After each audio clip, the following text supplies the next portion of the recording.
सभी को मेरा नमस्कार, जय भीम, आदाब, सत श्री अकाल।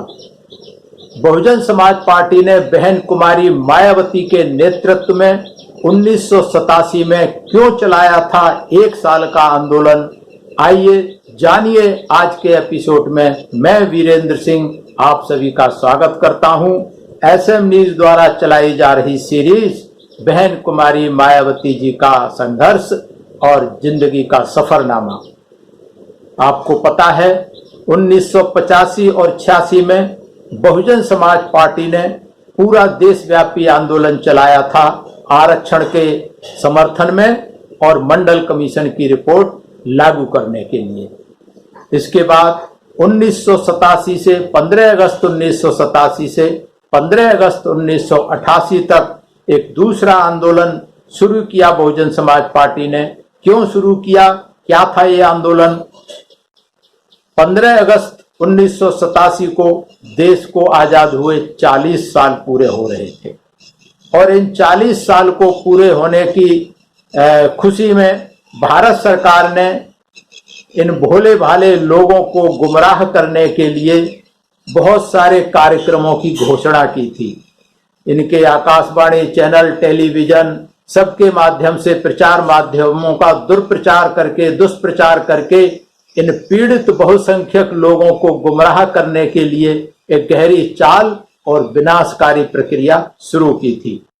बहुजन समाज पार्टी ने उनकी मंशा को समझकर, मंशा को भांपकर पूरे 365 दिन का आंदोलन चलाया था कि इनके हाथों में गुमराह होने की जरूरत नहीं है, क्योंकि कांग्रेस सत्ता में रही, कांग्रेस ने कुछ भी लागू नहीं किया। दूसरे जो अन्य दल थे जिनका नेतृत्व तथाकथित सामंतवादी लोगों के साथ था, उन्होंने कभी बहुजन समाज के मुद्दों को नहीं उठाया। इसलिए ये बहुजन समाज पार्टी का ये कर्तव्य बनता था कि इन मुद्दों को देश की 40 साल की आजादी की वर्षगांठ पर यह कार्यक्रम चलाए जाए। इसीलिए 15 अगस्त 1987 से संसद के समक्ष धरने के साथ ही बोट क्लब पे धरने के साथ ये कार्यक्रम शुरू हुआ और देश के कोने कोने तक ये कार्यक्रम चलाया गया। क्या था इन कार्यक्रमों में, क्या क्या मुद्दे उठाए गए, उनको जानेंगे विस्तार से। क्या क्या मुद्दे उठाए गए थे? सबसे पहला मुद्दा उठाया गया था कि अछूतपन स्वतंत्रता के 40 वर्षों के पश्चात, देश को आजाद हुए 40 वर्ष हुए, लेकिन जो छुआछूत अछूतपन था वो कितना खत्म हुआ 40 साल में। ये देश के कोने कोने में बताने का काम किया कि बाबा साहब ने बनाया जो संविधान 26 जनवरी 1950 को लागू हुआ, उसमें कानूनी तौर पर छुआछूत खत्म कर दी गई, जात प्रथा खत्म कर दी गई। लेकिन 1950 से लेकर के अब तक, उस समय 87 तक, लेकिन मैं कह रहा हूं अब तक इन बहुजन समाज के लोगों को गुमराह करने के लिए कानून तो बहुत सारे बनाए गए, लेकिन इनकी आंखों में धूल झोंकते रहे। वो कानून सिर्फ कागजों में कानून बनाए गए, हकीकत में किसी कानून को लागू नहीं होने दिया, नहीं किया। परिणाम स्वरूप जो कानून की व्यवस्था 1987 में थी कि मंदिरों में नहीं घुसने दिया जाता शूद्रों को, घोड़े पे बैठ करके दूल्हा बारात नहीं चढ़ा सकता, ऐसी बहुत सारी समस्याएं 1987 में बहुजन समाज के लोगों के सामने थीं। लेकिन आज भी आप सभी ने देखा है कि 73 साल हो गए देश की आजादी को और 73 साल में स्थिति अच्छी नहीं हुई, बल्कि हम ये कहेंगे और बद से बदतर हो गई है। जो हालात 1987 में थे, हर क्षेत्र में असमानता, अछूतपन ये बहुत ज्यादा तादाद में बढ़ाया जा रहा है, पैदा किया जा रहा है। जगह जगह पकड़ के इनकी महिलाओं के, अछूतों की महिलाओं का रेप हो रहा है, भ्रष्टाचार हो रहा है, घर जलाए जा रहे हैं। आजकल बारात और दूल्हों को खूब पिटाई की जा रही है, सड़क चलते हुए इनको पकड़ लिया जाता है। तो अब ये 40 के बाद, ये 73 सालों के बाद और बहुत ज्यादा बढ़ रहा है। ये बहुत चिंता का विषय है, हमें सभी को चिंतन मनन करना है। और खासकर ये कार्यक्रम भी मैं नौजवानों के लिए आह्वान करके कहना चाहता हूं, जो युवा पीढ़ी है, जो किंतु परंतु करते हुए आज के जो नए नए नेता पैदा किए जा रहे हैं, उनके चंगुल में आकर के कहीं न कहीं भटक रहे हैं, कहीं न कहीं अपना कैरियर खराब कर रहे हैं। इनके चक्कर में, इनके आंदोलन के चक्कर में कितनों की जेल हो चुकी है, कितनों का भविष्य खराब हो रहा है। इसलिए युवा पीढ़ी को सोचने समझने की जरूरत है। बहुजन समाज पार्टी की पृष्ठभूमि, बहुजन समाज पार्टी का इतिहास, संघर्ष किस तरीके से किया साहब काशीराम ने, बहन कुमारी मायावती ने, ये जानना बहुत जरूरी है। तो इसलिए जो स्थिति 1987 में थी अछूतपन की, आज उससे ज्यादा बड़ी है, कम नहीं हुई। इसके जिम्मेवार हम लोग हैं।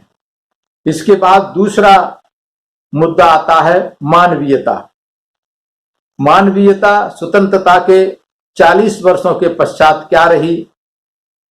खासकर दबे कुचले अनुसूचित जाति और पिछड़े वर्गों को होने वाली खबरों के मुताबिक ये क्रूरता भी बढ़ी है, कम नहीं हुई। अमानुषिकता का एक और बहुत बड़ा स्वरूप पुलिस और दूसरे सरकारी कर्मचारियों का सदैव मनवादी अपराधियों का साथ देना। ये मानसिकता 1987 में भी थी, ये भी आज 73 साल की आजादी के बाद बहुत बड़ी है। इसमें भी कहीं कमजोरी नहीं हुई है।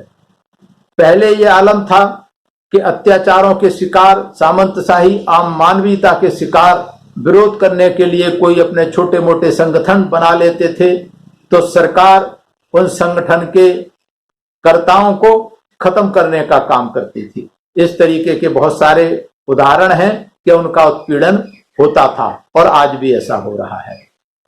इसके बाद अन्याय।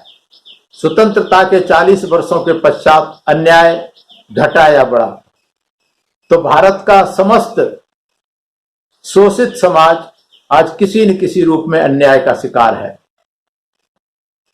हालांकि शोषित समाज के लिए, अनुसूचित जाति, अनुसूचित जनजाति के लिए तो बहुत सारे कानून बनाए गए, थोड़े बहुत लागू भी हुए, लेकिन अगर हम पिछड़े वर्ग की बात करें तो पिछड़े वर्ग के लिए तो कोई कानून बनाए ही नहीं गए। तो लागू होना न होना तो बहुत बात की बात है। बाबा साहब ने संविधान 340 की व्यवस्था की थी पिछड़ों के आरक्षण के लिए। उसके लिए काका कालेलकर आयोग बैठा 1950 में, उसकी रिपोर्ट रद्दी की टोकरी में पड़ी रही।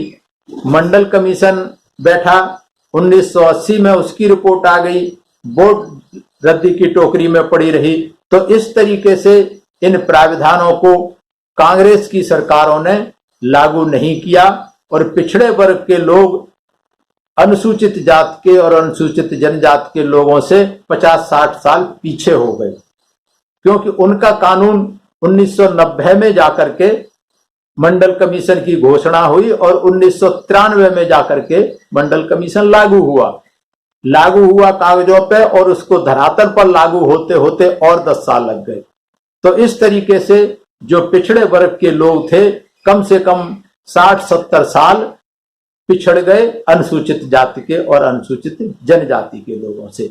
तो ये चीज जो है पिछड़े वर्ग के लोगों को बताने और समझाने की जरूरत है। और आज भी वही स्थिति है कि पिछड़े वर्ग के लिए 1993 में जो लागू हुआ 27% आरक्षण, आज भी शायद वो 5% भी पूरा नहीं हुआ है, क्योंकि वो आरक्षण सिर्फ नौकरी में है, पढ़ाई में आरक्षण है नहीं। तो जब पढ़ ही नहीं पाएंगे तो नौकरी का तो सवाल बाद की बात है। इसके बाद सुरक्षा।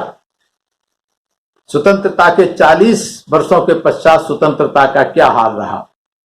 स्वतंत्रता आज देश में आलम यह है, ये 1987 की बात है कि कोई भी सुरक्षित नहीं था।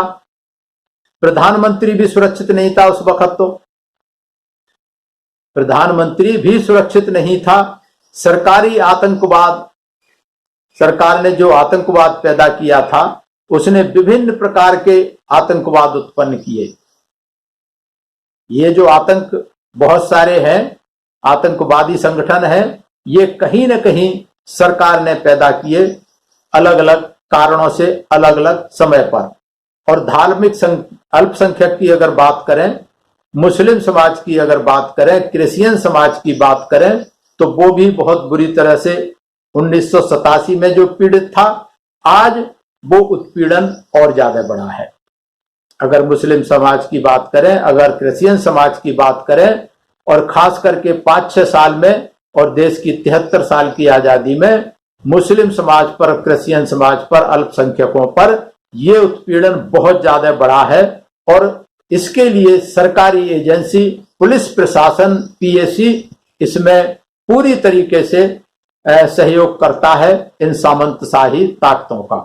ऐसे बहुत सारे उदाहरण अभी आपने दिल्ली में जामिया में देखे होंगे, उधर ओखला में देखे होंगे, और उधर जो दंगे हुए थे जेएनयू में देखे होंगे। ऐसे बहुत सारे उदाहरण हैं कि वहां पुलिस और पीएसी वालों ने उनका साथ दे करके इन लोगों का उत्पीड़न किया, इनकी मारकाट की, ठुकाई पिटाई की। तो इस तरीके से स्वतंत्रता आज, और मैं कहूं कि खाली अल्पसंख्यक की बात नहीं है, आज की तारीख में अल्पसंख्यक, ओबीसी, अनुसूचित जाति जनजाति और यहां तक कि देश की जो है देश खतरे में है। ये पूरा देश जो है, देश की सुरक्षा खतरे में है।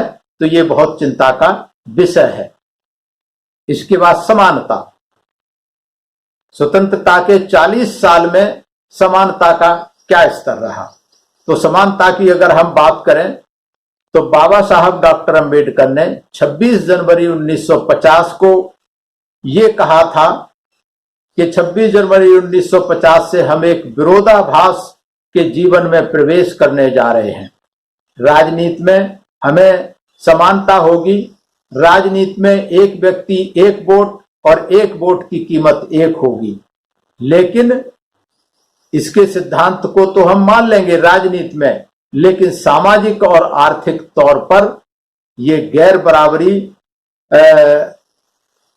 रहेगी। इस वन व्यक्ति और वन वैल्यू के वोट सिद्धांत को नहीं मानेंगे तो ये जो है विरोधाभास जीवन में कब तक जीते रहेंगे।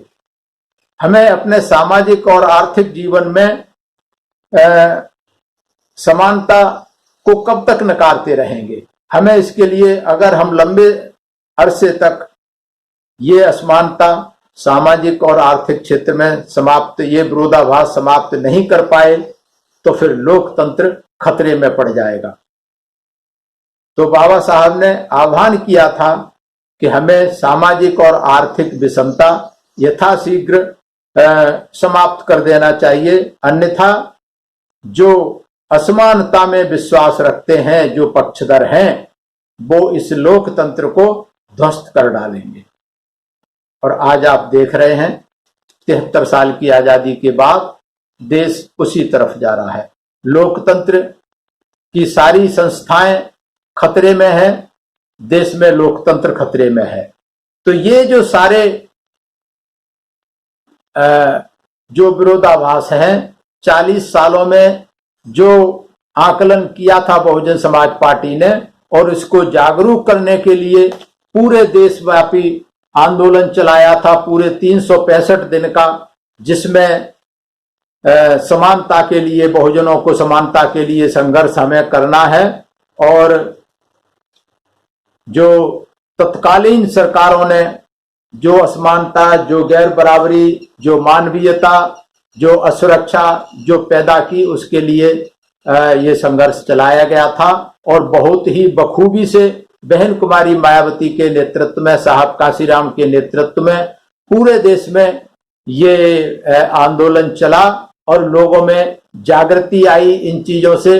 खास करके पिछड़े समाज के और अल्पसंख्यक समाज के लोगों में काफी जागृति आई। इसके कारण पूरे देश में बहुजन समाज के सभी अंगों में SC, ST, OBC और माइनॉरिटी में आपस में भाईचारा बना और भाईचारा बनने के बाद हमारे वोट का इस्तेमाल सही तरीके से, उचित तरीके से प्रयोग करना बहुजन समाज के लोगों ने सीखा और बहुजन समाज पार्टी की ताकत में बढ़ोतरी हुई।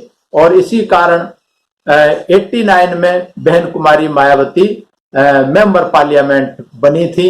तो ये आंदोलनों की उपलब्धि है कि जो देशव्यापी आंदोलन किए गए 1985 से 86 में किए गए, 1987 और 88 में किए गए, इन आंदोलनों के कारण बहुजन समाज के सभी अंगों में एक जागृति आई, एक स्फूर्ति आई और धरातल पर हकीकत समझाई गई। महापुरुषों के इतिहास को भी इसके साथ साथ बताया गया। सभी महापुरुषों के, खासकर पिछड़े वर्ग के, पिछड़े समाज के लोग अपने महापुरुषों का इतिहास तब भूले हुए थे और आज भी ज्यादातर भूले हुए हैं। इन पिछड़े समाज के समाज सुधारकों को, इन पिछड़े समाज के बाबाओं को बहुजन समाज, ये अनुसूचित जाति के लोगों ने अपना बाबा माना, इनके आदर्शों पर चले, इनकी बात को माना और इस तरीके से समाज में ये कार्य आगे बढ़ा। तो मैं सभी युवाओं से निवेदन करता हूं कि स्थिति को समझें, हालात को समझें। जैसे जैसे बहुजन समाज पार्टी का मूवमेंट बढ़ता रहा है, ये भी इतिहास है। बहुजन समाज पार्टी जब बनी थी 1984 में, उस समय केवल RPI होती थी, उसके भी टुकड़े बहुत सारे हो गए थे और कोई दूसरी पार्टी बहुजन समाज के लोगों के लिए, खास करके अनुसूचित जाति के लोगों की, पिछड़े वर्ग के लोगों की कोई पार्टी नहीं होती थी। लेकिन जैसे जैसे बहुजन समाज पार्टी की ताकत बढ़ती गई, बहुजन समाज पार्टी का काम बढ़ता गया, उसी अनुपात में बहुत सारी बहुजन समाज की पार्टियां बढ़ती गईं और आज की तारीख में, पिछले 2 साल पहले आंकड़ा निकाला था तो केवल दिल्ली में 100 से ज्यादा पार्टी इन अनुसूचित जाति के समाज के लोगों की बाबा साहब और बहुजन समाज के नाम पे रजिस्टर्ड हैं। तो ये जो पार्टियां बनी हैं, ये सिर्फ और सिर्फ बहुजन समाज पार्टी का मूवमेंट को रोकने के लिए बनी है, इनके विरोध के लिए बनी है।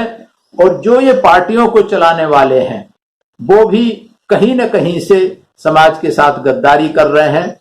और आजकल खासकर जब से बीजेपी आई है, तो नौजवानों को गुमराह करने के लिए पिछले कई सालों से आपने देखा होगा, नए नए छुटभइये नेता पैदा किए जा रहे हैं। वो अलोकतांत्रिक तरीके से काम कर रहे हैं, जिससे युवाओं का बहुत भारी तादाद में नुकसान हो रहा है। चाहे वो 2 अप्रैल की बात रही हो, चाहे वो बिजनौर कांड की बात रही हो, चाहे वो दिल्ली के रविदास मंदिर की बात रही हो, ये जो किए हैं अलोकतांत्रिक काम है, उससे हमारा जो युवा वर्ग है उसका भविष्य खतरे में पड़ जाएगा। एक बार वो जेल में चला गया तो भविष्य खतरे में। और यही हो रहा है। सरकारें यही चाहती हैं आज की कि हमारे लोग आंदोलन करें, हमारे लोग उत्तेजित हों और उनको पकड़ के जेल में डालें। अगर हम 2 अप्रैल की बात करें तो बड़े गर्व से आप हमारे बहुजन समाज के लोग 2 अप्रैल की दुहाई देते हैं कि 2 अप्रैल को बहुत बड़ा देशव्यापी आंदोलन हुआ। लेकिन वो भूल जाते हैं कि जो 2 अप्रैल का देशव्यापी आंदोलन हुआ वो बहुत खतरनाक था। वो सब RSS और बीजेपी का प्रायोजित कार्यक्रम था और उसके बहाने उनका टारगेट था हर जिले से कम 3 से 5 हजार लोगों को अरेस्ट किया जाए, उनके खिलाफ मुकदमे दर्ज किए जाएं। और हुआ भी यही। मैंने देखा ग्रेटर नोएडा में जो लोग कहीं गए भी नहीं थे, घर में थे या कहीं रिश्तेदारी में थे या काम कर रहे थे, 2 अप्रैल के बाद 3 अप्रैल से उन सब के नाम की FIR हुई और उन लोगों की FIR हुई जो एक्टिव थे, जिनके संगठन थे, जो जिस क्षेत्र में जो सक्रिय थे, जो सामाजिक रूप से सक्रिय थे, उन सबको FIR हुई। उन सबों को घरों से उठा करके जेल में बंद किया गया। सभी को जमानतें करानी पड़ी और आज की तारीख में पूरे देश में लाखों मुकदमे पेंडिंग है और पता नहीं कब तक रहेंगे। तो ये सोची समझी साजिश है कि ये लोग, बहुजन समाज के लोग अपना अलोकतांत्रिक तरीके से ये उधमबाजी करें और वो पकड़ के बंद कर देते हैं। उन्हें कोई कहने वाला भी नहीं है कि आपने गलत किया। वो कहते हैं आपने गलत किया, आपने उपद्रव किया, पकड़ के बंद कर दिया। तो इस तरीके का आपको ध्यान होगा। यहां लखनऊ में एक जो डीआईजी रिटायर्ड थे पुलिस के, डीआईजी का नाम भी वहां दीवारों पर लगा दिया गया था, जिनसे कहा था कि जो रिकवरी, जो सरकारी संपत्ति का जो नुकसान हुआ है वो इनसे रिकवर किया जाएगा। वहां बहुत से सैकड़ों लोगों के फोटो छाप के लगाए गए थे लखनऊ में, उसमें एक डीआईजी रिटायर्ड उसका फोटो भी लगा हुआ था। तो इस तरीके से ये सरकार की प्लानिंग है कि भाई ज्यादा से ज्यादा इन लोगों के जो एक्टिव लोग हैं, खास करके नौजवान पढ़े लिखे, उनको पकड़ के जेल में बंद करो। उन पे संगीन धाराएं, देशद्रोह की धाराएं लगाई जा रही हैं, और देशद्रोह की धारा एक बार लग जाएगी तो जिंदगी भर 5 साल चले, 10 साल चले, मुकदमा कोई भरोसा नहीं, इनके हाथ में है। जब तक चलाना चाहेंगे चलाएंगे, और ऐसा हो रहा है। और मेरा मानना है कि जिस घर में से एक बच्चा, नौजवान या कोई अरेस्ट हो गया, वो घर जिंदगी में आंदोलन में नहीं जाएगा। वो घर तो छोड़ो, उस मोहल्ले का कोई व्यक्ति, उस गांव का कोई व्यक्ति दोबारा आंदोलन में भाग नहीं लेगा। क्योंकि एक बार जो पुलिस में चला गया फिर कोई मदद नहीं करता। सैकड़ों लोग मदद के लिए घूमते रहे, हमारी मदद करो, जमानत करवाओ जी, पैसा दो जी, ये करो। अब ये यही चाहते हैं कि बहुजन समाज के जो सक्रिय लोग हैं वो पैसा इकट्ठा करके रहे, इनकी जमानत कराते रहें, जो वकील लोग हैं वो उनके मुकदमे लड़ते रहें। जो कहने का मतलब है जो एक्टिव लोग हैं वो इन्हीं फालतू की चीजों में उलझे रहें। इसलिए मेरा सभी दर्शकों से ये निवेदन है कि हमें लोकतांत्रिक तरीके से काम करना है।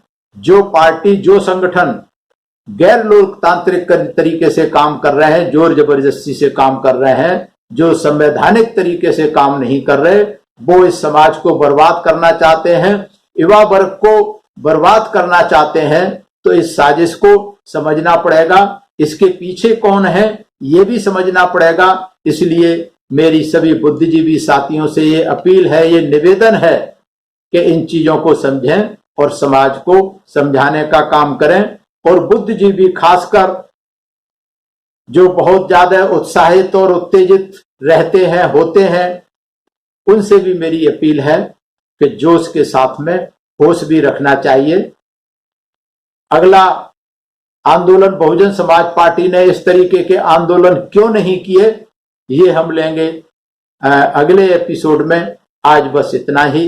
मैं धन्यवाद करता हूं एसएम न्यूज का जो ये सीरीज शुरू की है, और मैं धन्यवाद करता हूं सभी दर्शकों का। और ये निवेदन भी है सभी दर्शकों से कि अगर आपको ये सीरीज पसंद आ रही है तो आप एसएम न्यूज को लाइक करें, सब्सक्राइब करें, वीडियो को शेयर करें और कमेंट्स के द्वारा हमारा मार्गदर्शन करें। सभी को मेरा प्रणाम, सभी को आभार, सभी का आभार, सभी को जय भीम, नमो बुद्धाय, नमस्कार, खुदा हाफिज। अगर आपने अभी तक हमारा चैनल सब्सक्राइब नहीं किया है तो सब्सक्राइब करें और घंटी का बटन बिल्कुल भी दबाना ना भूलें ताकि सभी लेटेस्ट खबरें पहुंच सकें आप पे सबसे पहले।